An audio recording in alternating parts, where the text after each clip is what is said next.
মাইসোর থেকে উটি যাওয়ার বাসের ডিস্টেন্স ওয়াইজ যে টাইমিংটা ছিল তার থেকে অনেকটাই বেশি টাইম লেগে গিয়েছিল।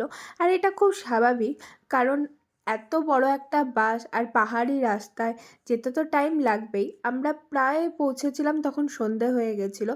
আর এই ছিল আমাদের হোটেলটা। হোটেলটা খুবই ভালো ছিল, কিন্তু তার থেকেও যেটা ভালো ছিল আর যেই কারণে পার্টিকুলার এই হোটেলটা বা এই রুমটা বলতে পারো আমরা চুজ করেছিলাম, মানে আমরা বুক করেছিলাম, সেটা হলো ভিউটা। মানে এখানে দাঁড়িয়ে ব্যালকনি থেকে ভিউটা এত সুন্দর আসছিল না, প্রথম দিন তো সন্ধ্যা হয়ে গেছিলো যার কারণে দেখাতে পারিনি।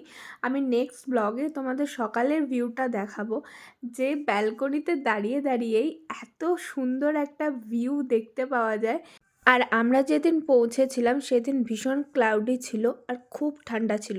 এমনিতেই তো ঠান্ডা থাকে, ক্লাউডি ওয়েদারের জন্য তো আরও কিছুটা বেশি ছিল। তো আমরা একটুও টাইম ওয়েস্ট না করে পৌঁছেই ফ্রেশ হয়ে বেরিয়ে গিয়েছিলাম। কি বলো তো, এই ছোট ছোট ট্যুরগুলো না খুব কম ছুটিতে আমরা করি। আমাদের হাতে বেশি সময় থাকে না যে রেস্ট নেব, হোটেলে পৌঁছে এত জার্নি করে গেলাম তারপরে রেস্ট নেব, সেই সময়টুকু থাকে না। তো আমরা যেহেতু সন্ধ্যা হয়ে গেছিলো, বেশি দূরে তো কোথাও যাওয়া যাবে না, হোটেলটা আমাদের একদম প্রপার সিটির ওপর ছিল, তাই লোকাল মার্কেটটা খুব ভালোভাবে ঘুরে নিলাম।